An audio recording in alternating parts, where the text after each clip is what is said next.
Welcome to my mini blog କେତେ ଦିନ ପରେ ଆପଣମାନେ କେତେ ଟିକେ ସ୍ମାଇଲ୍ କରାଛି ଏସ୍ ଆମ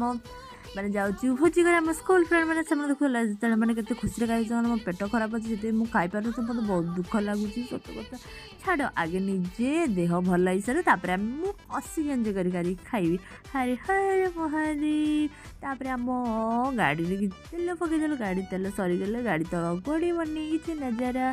ଗାଁର ନେଇକି ଆମେ ଚାଲି ଯାଉଛୁ ଆମେ ଯେଉଁ ୱାଟରଫଲ୍ ଯାଉଛୁ ସେଠି ମାନେ କେତେ ସୁନ୍ଦର ଇନ୍ଦ୍ରଧନୁ ସବୁବେଳେ ହିଁ ପଡ଼ିଥାଏ ଆପଣମାନେ ମୋତେ କମେଣ୍ଟ ମଧ୍ୟରେ ଜଣାଇବେ କେଉଁ ୱାଟରଫଲ୍ରେ ଇନ୍ଦ୍ରଧନୁ ଅଛି ତାପର ଭିଡ଼ିଓ ଆପଣମାନେ ଜମା ବି ଦେଖିବେ ବୋଲି ବହୁତ ଆମ ସାଙ୍ଗମାନଙ୍କ ସହିତ କେମିତି ମଜାମସ୍ତି କଲୁ ସେଟା ମୁଁ ଆପଣଙ୍କୁ ତାପରେ ଭିଡ଼ିଓ ଦେଖେଇଦେବି ଆମ ବୟ ସାଙ୍ଗମାନେ ଆସିଲେ ପଛ ବଲେର ଗାଡ଼ିରେ ଆସୁଛନ୍ତି ଆମେ ଜାଗ ଧରିଲା ଯେତିକି ଧରିଲା ସେତିକି ଆମେ ଗାଡ଼ି ସେମାନେ ଏଠି ବସିଯାଇଛୁ ତାପରେ ଗାଁର ଭ୍ୟୁ ନେଇକି ଆମେ ଚାଲି ଯାଉଛୁ ଦେଖିପାରୁଥିବ ଗାଁର ଭ୍ୟୁ ନଜାରା ହେଇ ବହୁତ ସୁନ୍ଦର ଥାଏ ଆପଣମାନେ ଜାଣିଥିବେ ଯେଉଁମାନେ ଗାଁରେ ରହୁଥିବେ ସେମାନେ ହିଁ ତାର ସୌନ୍ଦର୍ଯ୍ୟ ଉପଭୋଗ କରିପାରୁଥିବେ ୟେସ୍ ଏତବ ଭିଡ଼ିଓ ଜମା ବି ଦେଖିବା ଭୁଲିବେନି ସମସ୍ତ ଭାଇ ଭଉଣୀମାନଙ୍କୁ ରିକ୍ୱେଷ୍ଟ କରୁଛି।